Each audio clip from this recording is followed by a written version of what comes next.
do t'jenë shumë pagesat të ulta. Jo, jam shumë dakord në të jepet ajo pjesë pagese.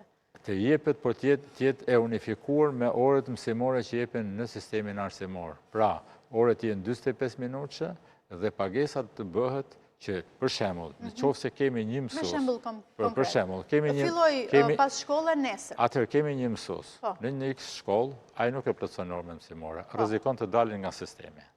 Atëherë, pse ky mësues mos plotësohet me orët për pasdite? Jam dakord. Por pagesat janë të ndryshme.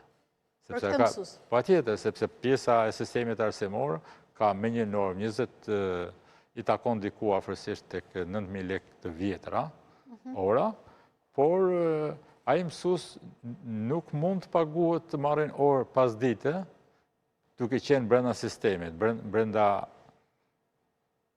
Po, e qartë, duke qenë brenda sistemit, pra do të thotë që sepse këtu për shembull kemi orë 45 minutëshe, këtu kemi orë 60 minutëshe. 60 minutëshe.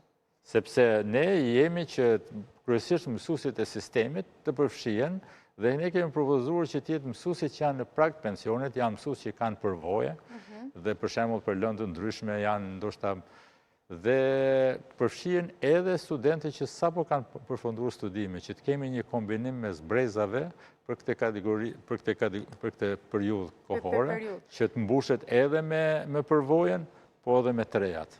Kur pritet të filloj ky program pas shkollës? Po, fillimisht u pretendu që do fillonte një pilotim me disa shkolla në Tiranë në muajin mars, nuk u bë dhe pritet që të jetë në shtator.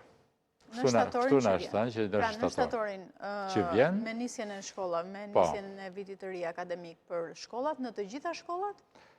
Fillimisht është fol vetëm për Tiranën. Vetëm për Tiranën, po prapo, të gjitha shkollat në Tiranë. Sepse ne nuk kemi edhe një informacion akoma, nuk është e qartë